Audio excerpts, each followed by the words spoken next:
Hello everybody, and welcome to the Sovereign Village Project.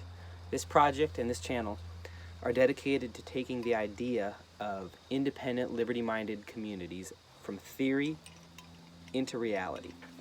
You are probably very aware of what's going on in the world right now. You can see the rising chaos coming from angry, disillusioned groups in America that feel more like a tribe than a part of any unified nation. You can see the early stages of complete global financial collapse and collapse of our entire monetary system. Food scarcity is becoming a reality for many nations around the world and will likely come here to the US.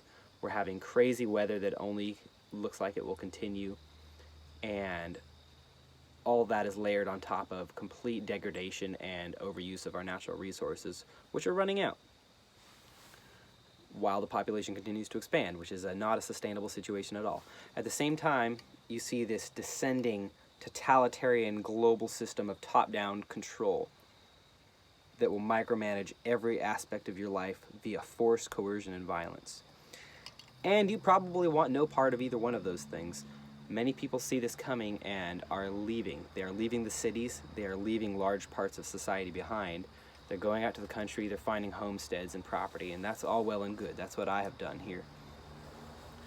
But I would posit that it is no longer enough, that what is coming is so draconian that we are going to need to be in communities to really survive and thrive. That's kind of what I've been able to develop around myself here in Tennessee. I've been working on smaller projects. For example, the site I'm on right now is about an acre with a little cabin on it, and I'm building out the garden and food systems and rainwater catchment with the idea of selling it to like-minded people. I actually did that next door with my neighbors. I bought an old, very rundown property, cleaned it up, built the garden, did all the energy systems and rainwater catchment and everything like that, and then sold that to them with owner financing. And the result is now I'm in this community where of 4 or 5 neighbors where everybody is growing food from seedlings that I gave them, and they're watching out for each other and each other's homesteads. They watch out for my house. They take care of my animals when I'm gone. We trade goods, we trade food, we trade experience. We barter with each other. So I've been working this community idea on a micro level, and I'm also working on a 5-acre site just down the road that will be my new homestead. But the idea is to move this to a much larger form, an actual practical, real-life, intentional community. The idea of buying property and starting a community is nothing new. We've done that since really the dawn of the country as we know it, from the Puritans who fled an oppressive government and set up a semi-quasi-socialist commune that didn't really work very well, to the communes of the 70s, to the Back to the Land movement, to the many cults that have come and gone. There's a lot of case studies, and that's one thing we'll focus on this channel, is studying the history of organized communities and learn from their mistakes and from their successes as well. But this will also go into just basic survival and homesteading and things like that. We'll study permaculture, water systems, we'll study finances and how to buy land, the various regulations which you may or may not still be obeying, defensive ideas for property. Every little aspect of what is necessary to build a community that is self-sufficient, we will explore it, because it's crucial.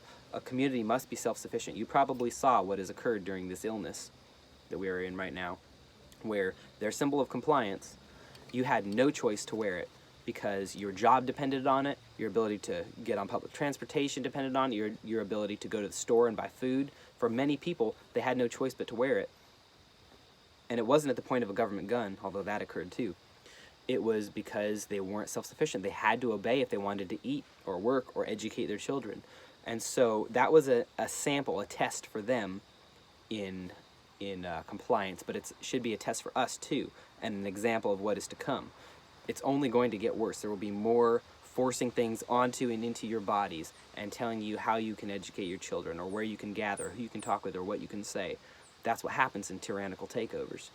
And if you want to resist, you're going to need to be self-sufficient. And I don't think living on a farm or in the country is enough. I think it's going to take a community, because when a large group of hungry, angry people come to your doorstep, are you going to really be able to stay up all night and protect your home? What about when government thugs come to your door, ready to enforce some insane, nightmarish tyranny?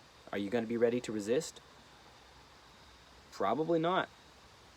But what if you've got a dozen families living in a geographically defensible spot where you are completely self-sufficient and provide your own energy, water, and food, and you are all self-employed?